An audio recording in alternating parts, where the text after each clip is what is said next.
I'm here with Otto Rigan, and we're talking about his book. Mucki and I. So this goes back to your early years in Vienna, and you grew up for the first few years of your life in post-World War I Vienna, Yep.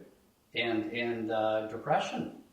The government, somebody asked Americans, they always come through, the Hoover administration, to send a penny for a meal for the little Austrian people. And one penny would last for one meal. Wow. Wow. And what would a meal that costs one penny look like? It looked like better than we had. Was that bread? Was that potatoes? What? Yeah. Yeah. The people who were not well, they died.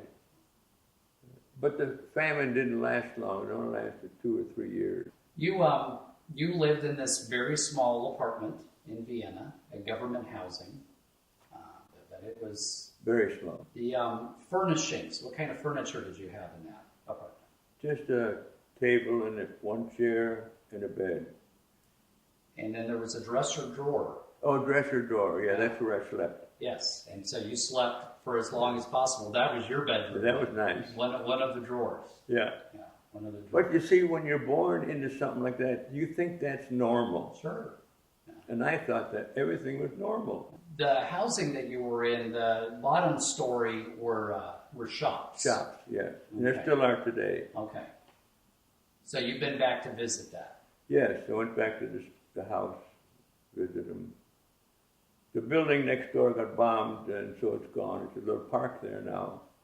But the downstairs is still shops. So it was quiet where you Very lived. quiet. Okay. And there was no children in the building, and I don't know why. Huh. So I didn't play with anybody. Never learned how to play with children. There were some kids that you ran across at one point that weren't very nice to you. I remember reading a story about them trying to have you catch a reflection. Oh, that's right. Yeah, I wanted to be nice to my children. The children a little older than I was, and maybe they liked me, and they'd shine a mirror on the wall, a reflection on the wall, and say, "Otto, if you can catch it, you can have it." Well, I'm not sure I knew what I was doing, but I tried to catch it. Sure. And never caught it. Yeah, you wanted to please those guys. Didn't please them. Yeah. Yeah. I remember going to the Vienna woods, and they said, pick up some twigs, and we'll cook this potato. We'll bake a potato, and you can have some of it to eat. And I got some twigs and watched them cook the potato, but I never got any of the potato to eat.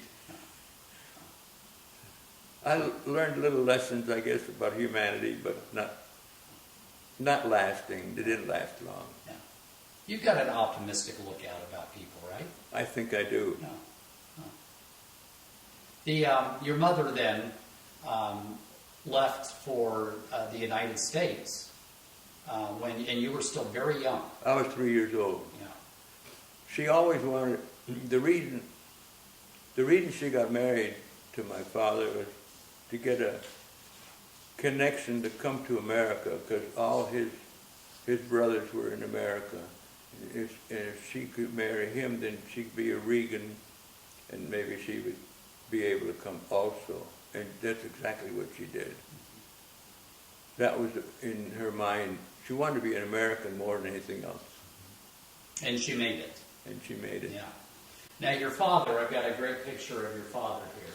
So he spent then from the age of 3 until you were 6. Or 5. He spent that time, and he was, of course, a single parent. Yes. Yes. With you and Mucki. Yes.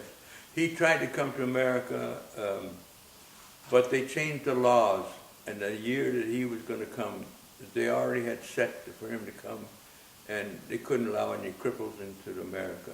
No. They decided he couldn't come because they didn't think he could take care of himself.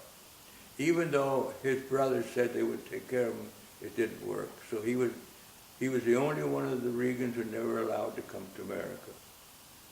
I mean, never did come. All the rest of them did.